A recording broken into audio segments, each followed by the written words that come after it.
Delhi CBI அலுவலகத்தில் தவேக தலைவர் விஜயிடம் விசாரணை நிறைவு பெற்ற நிலையில் அவர் விசாரணை முடிந்து வெளியே வந்துள்ளார். அண்மை செய்தியாக பார்த்து கொண்டிருக்கின்றோம். கரூர் சம்பவம் தொடர்பாக சம்மன் அனுப்பப்பட்ட நிலையில் டெல்லி சிபிஐ அலுவலகத்தில் விஜய் இன்று காலை ஆஜரானார். அவரிடம் தொடர்ந்து 4 மணி நேரத்திற்கு மேலாக விசாரணை நடைபெற்ற நிலையில் தற்பொழுது விசாரணை முடிந்து அவர் அலுவலகத்தை விட்டு வெளியே வரும் காட்சிகளை நாம் அண்மை செய்தியாக பார்த்து கொண்டிருக்கின்றோம். காலை 11:30 மணிக்கு தொடங்கிய விசாரணையானது தற்போது நிறைவு பெற்ற நிலையில் விஜய் அலுவலகத்தை விட்டு வெளியே வந்துள்ளார். அண்மை செய்தியை பார்த்து கொண்டிருக்கின்றோம். கரூர் கூட்ட நெரிசல் தொடர்பாக 40 பேர் உயிரிழந்த சம்பவம் குறித்து விசாரணை செய்வதற்காக சிபிஐ விஜய்க்கு சம்மன் அனுப்பியிருந்தது. இந்நிலையில் சிபிஐ அலுவலகத்தில் ஆஜராவதற்காக இன்று காலை டெல்லி சென்ற விஜய் தற்போது விசாரணை முடிந்து வெளியே வந்துள்ளார். கூடுதல் விவரங்களை செய்தியாளர் நௌசாத் வழங்க கேட்கலாம். நௌசாத், டெல்லியில் நடைபெற்ற விசாரணையை முடித்துக்கொண்டு தற்பொழுது தவேக தலைவர் விஜய் அலுவலகத்திலிருந்து வெளியே வந்துள்ளார். அவரிடம் பல்வேறு கேள்விகள் கேட்கப்பட்டதாக கூறப்படுகிறது. முக்கியமாக எழுத்துப்பூர்வமாக அவர் என்னென்ன பதில்கள் அளித்துள்ளார்? கூடுதல் விவரங்களை பதிவு செய்யலாம். வணக்கம் குமார். கரூர் விவகாரம் தொடர்பாக சிபிஐ பல்வேறு தரப்பினரை விசாரித்து வருகிறார்கள். இந்த நிலையில் தவேக தலைவர் விஜயையும் இன்று விசாரித்தார்கள். குறிப்பாக டெல்லியில் சிபிஐ அலுவலகத்தில் விசாரணையில் ஈடுபட்டார்கள். 4 அதிகாரிகள் கிறுக்குப்பிடி கேள்வி கேட்டதாக தகவல் இருக்கு. 100க்கும் மேற்பட்ட கேள்விகளை எழுத்துப்பூர்வமாக கேட்டதாகவும் அவரும் எழுத்துப்பூர்வமாகவே விஜய் அதை பதிலளித்திருப்பதாகவும் தெரிகிறது. ஏனென்றால் இந்த விசாரணைக்கு ஆஜராவதற்கு முன்பாகவே மூத்த வழக்கறிஞரை அழைத்து மூத்த நிர்வாகிகளுடன் கடந்த 2 நாட்களாக தொடர்ந்து விஜய் தன்னுடைய இல்லத்தில் ஆலோசனை மேற்கொண்டிருக்கிறார்.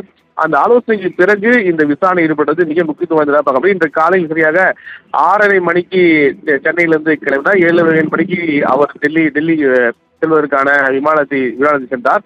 இந்நிலையில் விசாரணை 10:30 தொடங்கிய விசாரணை என்பது தொடர்ந்து நடந்தது. அதற்கு பிறகு உணவு இடைவேளையும் அளிக்கப்பட்டிருக்கிறது. அவருக்கு உணவு இடைவெளிக்கு பிறகு தொடர்ந்து இது விசாரணை நடைபெற்றது. இந்த விசாரணையை பொறுத்த வரைக்குமே அதாவது அவருக்கு ஆட்சி தரக்கூடிய விஷயம் என்னவென்றால், அப்போது தமிழக மிக முக்கிய காவல்துறைக்குரிய டிஜிபி டேவிசன் ஆசீர்வாதத்தையும் அழைத்து விசாரித்திருக்கிறார்கள்.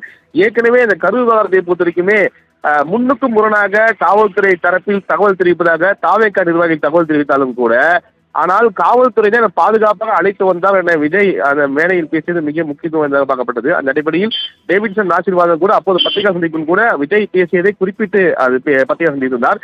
இந்நிலையில் இருவரையும் அழைத்து ஒன்றாக விசாரித்தார்களா அல்லது தனித்தனியும் விசாரித்தார்களா, என்னென்ன முறை விசாரித்தன ஒரு கேள்வியும் வந்திருக்கிறது.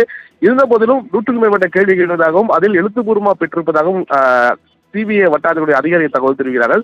இது விசாரணை மீண்டும் தொடருமா அல்லது நாளை இருக்குமா என்ற கேள்வி இருந்ததால் கடந்த முறை விசாரணைக்கு ஆஜரான தவேகவுடைய நிர்வாகிகளை 3 நாட்கள் விசாரணை எடுத்தார். முதல் நாள் 8 மணி நேரமும் 2ஆம் நாட்களில் 6 மணி நேரம் 3 நாள் விசாரணை மேற்கொண்டார்கள். விஜய்க்கு நாளையும் அழைப்பு விடுப்பார்கள் என்ற கேள்வியும் எழுந்திருக்கிறது. இந்த நிலையில் விசாரணை முடிவுற்றிருக்கிறது. ராம்குமார்.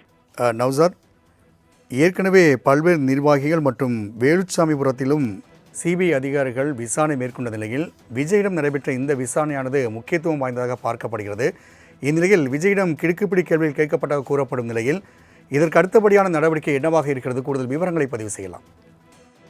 குறிப்பாக சிபிஐ அதிகாரியை பொறுத்தவரைக்கும் சம்பவம் நடந்த இடத்தை முழுமையாக ஆய்வு மேற்கொண்டு விட்டார்கள். விஜய் பயணித்த அந்த பிரச்சார வாகனத்தையும் தடவிய நிபுணரை கொண்டு ஆய்வு செய்து அதில் இருக்கக்கூடிய பொருத்தப்பட்டிருந்த கேமரா பதிவுகளையும் முழுமையாக பெற்றிருக்கிறார்கள்.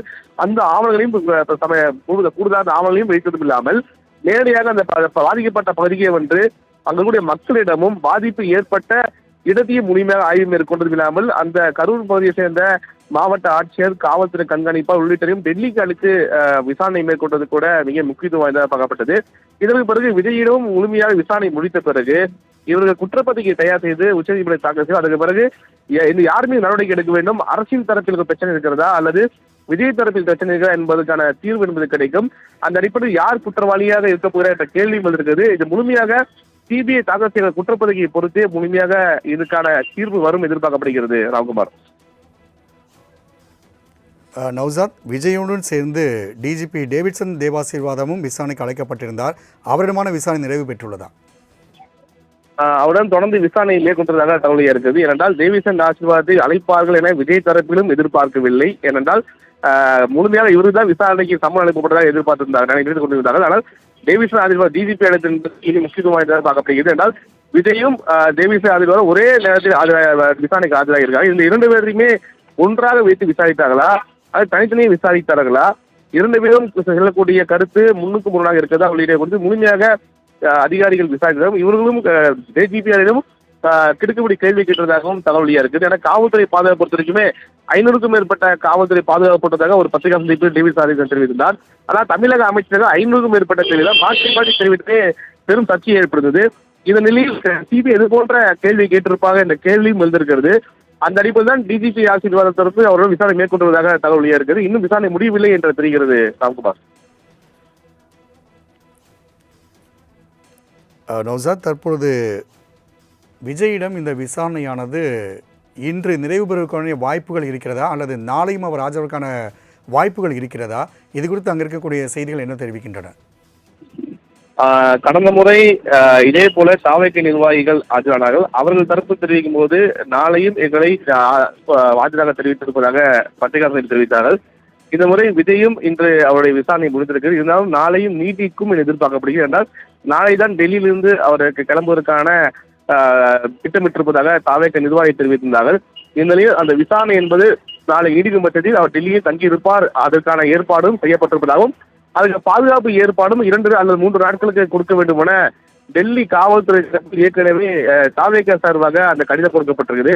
அந்த அடிப்படையில் நாளை விசாரணை இருக்கும் என்ற கேள்வியும் வந்திருக்கு. இருந்த போதிலும் நாளை ஆஜராவாரா என்பதை நிர்வாகி தரப்பில் கேட்கும் போது அதற்கு உறுதிப்படுத்தான தகவல் தான் வருகிறது. ராம்குமார். தற்பொழுது விஜயிடம் இந்த விசாரணை இன்று நடைபெற்றுள்ளது. இதைத் தொடர்ந்து மீண்டும் பொதுச் செயலாளர் உள்ளிட்ட நிர்வாகிகளிடம் அம்மன் அனுப்பி விசாரணை செய்வதற்கான வாய்ப்புகள் இருக்கிறதா நௌசாத்?